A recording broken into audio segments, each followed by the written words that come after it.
Welcome to Chapter 3, Episode 2. In the previous episode, we were introduced to the early research in psychedelics, which focused on the fact that LSD could reproduce the symptoms of acute schizophrenia. That is, it could mimic psychosis. This led to what was known as the Psychotomimetic model, which despite achieving popularity in the early 1950s, soon fell out of favor. In this episode, we'll discuss why that occurred, and I'll argue that the abandonment of the Psychotomimetic model was a mistake, and that there's still a lot we can learn from it.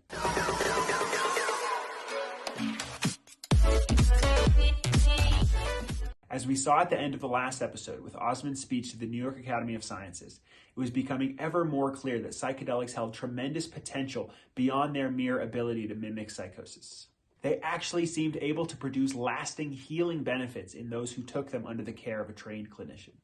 This was most obvious in Osmond's research using LSD to treat delirium tremens, a brutal side effect of alcohol withdrawal. Michael Pollan writes, "When Osmond and Hoffer began to catalog their volunteers' session reports, psychotic changes, hallucinations, paranoia, anxiety sometimes occurred, but there were also descriptions of, say, a transcendental feeling of being united with the world, one of the most common feelings reported. Rather than madness, most volunteers described sensations such as a new ability to see oneself objectively, enhancement in the sensory fields, profound new understandings in the field of philosophy or religion, and increased sensitivity to the feelings of others."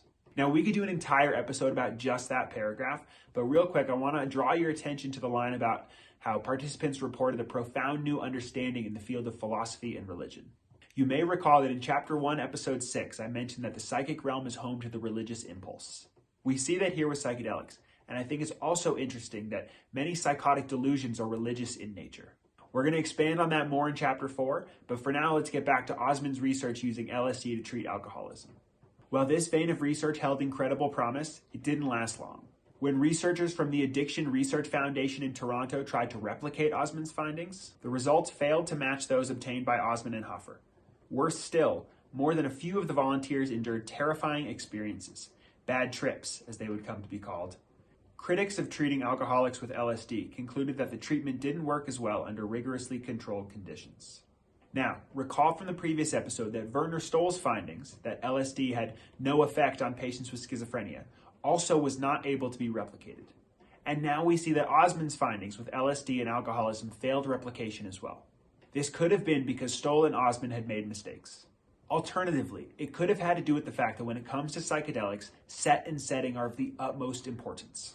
Regarding the attempted replication of Osmond's alcoholism study, Pollan writes, "Hoping to isolate the effects of the drug from all other variables, the researchers administered LSD to alcoholics in neutral rooms and under instructions not to engage with them during their trips. The volunteers were then put in constraints or blindfolded or both." I don't know about you, but taking LSD from a bunch of doctors who blindfold me and constrain me and refuse to answer any of my questions sounds like a horrifying experience. And this highlights some of the shortcomings of rigorously controlled laboratory experiments, especially when it comes to psychedelics, but also more generally. Scientific experiments are designed to eliminate unwanted outside influences, but in doing so, run the risk that their artificial conditions are so tightly controlled that they cease to resemble reality itself. Osmond and his team clearly felt this way, as documented by Erica Dyck in her book Psychedelic Science, LSD from Clinic to Campus. To Hoffer and Osmond, faith in controlled trials, the new gold standard in psychiatric medicine, was merely an illusion of misplaced authority in empiricism with little or no demonstrated practical benefits for patients. This scientific trend, they argued, led to the incorporation of new technologies, devices, and methods that conveyed a superficial image of advancement within the profession. You may think they're being dramatic, but a 2021 study from Johns Hopkins on psychedelics and consciousness points out that the measure of other kinds of mental states, like emotions, was just a few decades ago perceived as too vague and inherently subjective for scientific study. Even Pollan expands on this point, writing that in the early years of psychedelic research, the emphasis on what subjects felt represented a major break with the prevailing ideas of behaviorism in psychology, in which only observable and measurable outcomes counted, and subjective experience was deemed irrelevant. The analysis of these subjective experiences, sometimes called phenomenology, had of course been the basis of Freudian psychoanalysis, which behaviorism had rejected as insufficiently rigorous or scientific. Imagine that! Scientific experiments designed to study human behavior that refuse to consider emotion as a relevant factor. Humans are not robots, and the result of treating them as such produces skewed findings that don't accurately reflect reality. Nowhere has this been more clear than in the field of economics, which until the advent of behavioral economics assumed that human beings were these rational robots, an assumption which has had widespread and often harmful effects, including exacerbating economic inequality.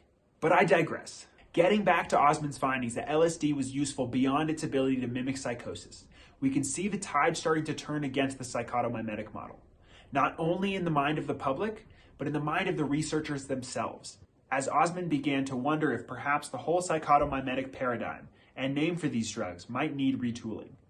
Thanks to Aldous Huxley, Osmond started to think that what a psychiatrist might diagnose as depersonalization, hallucinations, or mania might better be thought of as instances of mystical union, visionary experience, or ecstasy. Could it be that doctors were mistaking transcendence for insanity? Remember last episode when we mentioned that famous article, My 12 Hours as a Madman, written by the journalist Sidney Katz? Despite its clickbaity title, or whatever the linguistic equivalent of that was back in 1953, the experience he describes is far from purely negative.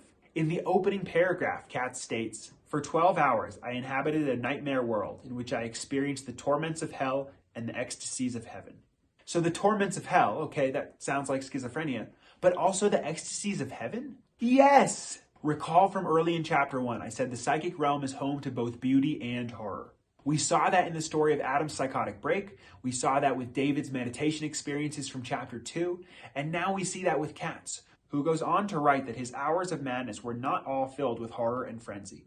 At times he beheld visions of dazzling beauty, visions so rapturous, so unearthly that no artist will ever paint them.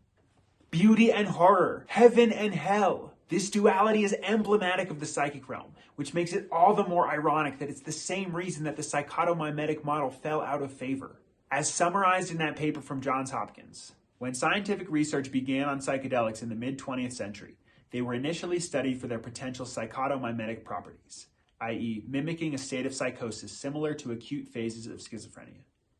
This pathologizing characterization was disputed after further research demonstrated that psychedelics, taken under supportive conditions, can produce positive experiences with beneficial consequences and limited impairment of reality testing, as opposed to the suffering and negative consequences typically experienced by individuals with psychotic disorders. Abandoning the psychotomimetic model because psychedelics can yield positive outcomes and not just the suffering and negative effects seen with serious psychotic disorders misses the point. Because the point is that it all comes from the same realm. The voices people hear, we saw in chapter 1 that they can be both harmful and helpful. We saw in chapter 2 that meditation can be both harmful and helpful. And now in chapter 3, we saw that psychedelics can induce states of psychosis, but also transcendence.